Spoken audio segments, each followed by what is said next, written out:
Hey, Dr. Mo. Um, this is going to be my term project, making your home more green. Let's get into it.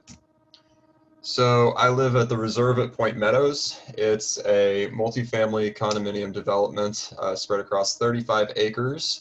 There's 360 units across 15 buildings, and construction was completed in 2004. It was started in the year 2000. So, some of the problems that I identified with this development, starting with heavily manicured green spaces. So, pretty much everything is grass and sod, and a lot of plants that are not necessarily conducive to Florida's climate.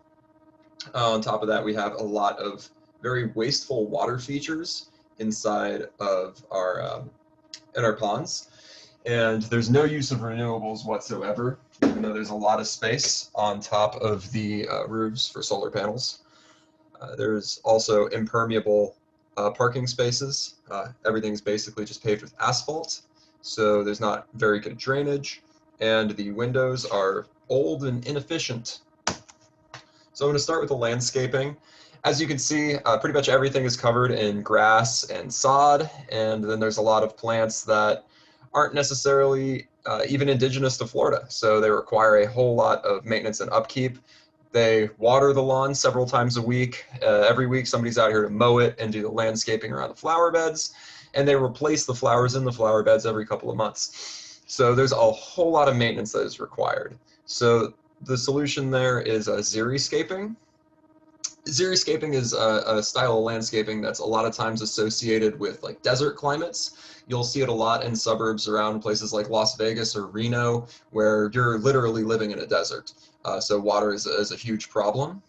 There you'll see things like a lot of rocks and cactus, basically no plants that require watering. So that's what it's associated with a lot, but really xeriscaping is just landscaping where the plants that you use grow well and are conducive to the climate in which you live. So here in Florida, that looks like plants that are resilient to long periods of heat and dryness, but are also able to withstand periods of heavy rainfall, which we do get a lot, seeing as we live in a hurricane zone. So on the left, you can see, like I said, this is right in front of my building, actually.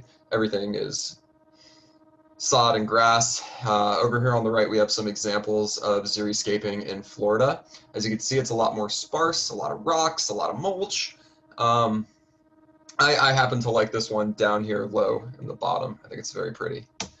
On this next slide, we have some examples of plants that do extremely well in Florida that you could use to xeriscape the landscape around the buildings. So up at the top, we have a silver buttonwood tree. It's kind of a shrubby looking tree that has waxy leaves. Those leaves don't allow for a lot of evaporation, so they're able to retain a lot of moisture. They're very good in periods of drought. Underneath those, we have Helanthus flowers. They kind of look like small sunflowers. I think they're very pretty. Sunshine mimosas are those little lavender, fluffy looking flowers. Colchopsis flowers down to the right of those. And then up top we have Gaillardia flowers, which I think are very pretty. You actually do see these a lot in flower beds around Florida, not just because they're pretty, but also because they do extremely well in our climate. So all these plants are very good in drought, but they're also capable of withstanding periods of heavy rain. All right, so moving on to the pavements. Pretty much the entire parking area is paved in bituminous asphalt, which, on top of having an extremely low libido, thereby raising the temperature in the surrounding units, it also is completely impermeable. So any rainfall that lands on that parking structure just ends up going into the storm drains. And as somebody who's lived in Florida for a while, I'm sure you'll know that our storm drain systems are liable to get overwhelmed in periods of high rain and flood buildings, and flood parking lots and flood buildings can do a lot of damage. So the solution there is pervious pavement. On the top right, that's more of a pavement style. So if you wanted to keep the cohesive look of just all the same color, flat surface, you could use something like that. Or underneath that are the pavers. Just aesthetically, I tend to like the pavers more. But the advantage of having a permeable surface permeable paved surface is that it maintains the conditions that existed in the soil pre-construction as far as water drainage. So instead of the water just collecting there and then rolling down into a storm drain, it will seep through into the soil below. Also helps with erosion. So, all right, another problem we ran into here is the complete lack of any sort of renewable energy being taken advantage of in this development.